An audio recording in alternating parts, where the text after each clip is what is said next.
হাত বাঁধবে না, ছাড়বে, চিন্তা করে চায় রয়েছে। ওই জানাজার নামাজের সময় বড় বড় নেতা, বড় বড় লিডার সামনে দাঁড়াইয়া জানাজার নামাজে হাত উঠে গেছে। চার তাকবীরের সময় হাত উঠে, কত বছরের পড়াশোনা ওই জন্য চায়া থাকে না, সেটা দিকে হুজুর কি করবে। হ্যাঁ, এই সকল নেতৃবর্গের পিছনে যারা দৌড়ায়, কিয়ামতের ময়দানে এই মানুষগুলো বলবে, রব্বানা, হে আমাদের রব, ইন্না আতানা সাদাতানা ওয়া কুবারানা ফাদাল্লুনা সাবিলা। আল্লাহ, এই নেতাগুলো, এই মুরব্বিগুলো আমাদেরকে পথভ্রষ্ট করেছে। রব্বানা আতিহিম দিফাইন মিনাল আযাব।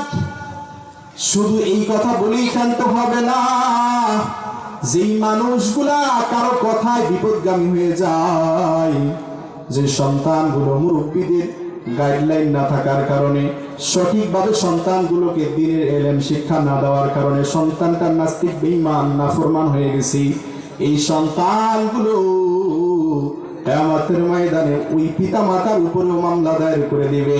এভাবে বলবে, রব্বানা আতিহিম দিফাইন মিনাল আযাব। আয় আল্লাহ, তুমি আমাদের এই মুরব্বীদের উপরে, আমাদের এই পিতা মাতার উপরে দ্বিগুণ করে দাও শাস্তিকে। নাউজুবিল্লাহ বলেন। ওয়ালআনহুম লা'নান কাবীরা। সূরা আহজাবের শেষ দিকের এই আয়াতগুলো আছে, খুলে দেখিয়েন, যায় বাংলা কোরআন শরীফ খুলে দেখিয়েন, ব্যাখ্যা করিয়া নিয়েন। আল্লাহ তাআলার দরবারে এই মানুষগুলা সেই দিন আল্লাহর কাছে তাদের উপরে আযাব বৃদ্ধির জন্য এবং অভিশাপ বৃদ্ধির জন্য আল্লাহর কাছে আবেদন করবে। শুধু তাই নয়, ইয়াওমা ইয়াফিরুল মারউ মিন আখি ওয়া উম্মিহি ওয়া আবিহি ওয়া সাহিবাতিহি ওয়া বানি। যারা একে অপরের হক নষ্ট করবে, কিয়ামতের ময়দানে ওই মানুষগুলো তার থেকে পলায়ন করার চেষ্টা করবে। যদি স্বামী তার স্ত্রীর হক আদায় না করে, ওই স্বামী তার স্ত্রী থেকে পলায়ন করার চেষ্টা করবে। হাসরের ময়দানে স্বামীর স্ত্রীর সামনে দাঁড়াইতে সাহস করবে না।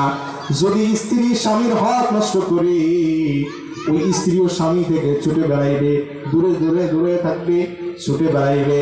যে সন্তান তার সন্তান পিতা মাতার হক আদায় করে নাই, ওই সন্তান পিতা মাতা থেকে দূরে দূরে দূরে সরায় সরায় থাকবে।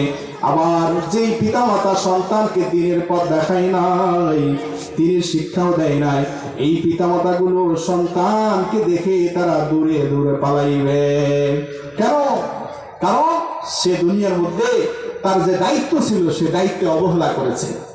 এজন্য শুধু দুনিয়াই বুঝলে হবে না, মহান মালিক আমাদেরকে মুসলমান বানাইছেন, যেহেতু আমাদের পরজগৎ সম্পর্কে একটা বিশ্বাস আছে, মহান মালিকের দেওয়া কানুন অনুযায়ী জীবনটাকে চালাইতে হবে। রাজি আছেন ইনশাআল্লাহ? আমাদের কলিজার টুকরো সন্তানগুলোকে যদি আমরা দ্বীনের